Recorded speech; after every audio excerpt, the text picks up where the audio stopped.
Congress when they renewed the sanctions regime earlier this year. President Mnangagwa has not made necessary political and economic reforms that would warrant terminating the existing targeted sanctions program, citing continued repression and intimidation of citizens, absence of reforms on rule of law, democratic governance, and protection of human rights.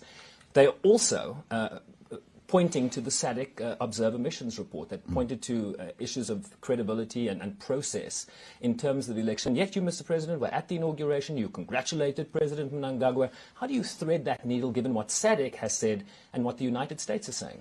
Well, let's get it right. What was said by a representative of the Observer Mission is still got to be discussed in SADC, because it's not a final report. And if one looks at that report, it actually says there were challenges with regard to a number of things that have to do with elections. And many countries around the world have such challenges. The United States is, a prime example with regard to their last election. So there are challenges, and they have said in the report, as I read it, that certain things need to be improved. They have not declared the election as invalid, unfree, and unfair. They have highlighted certain challenges. Problems with transparency, independence, fairness, and credibility of all stages of the electoral process. That's what the report says. Well, indeed. And those are challenges that need to be addressed.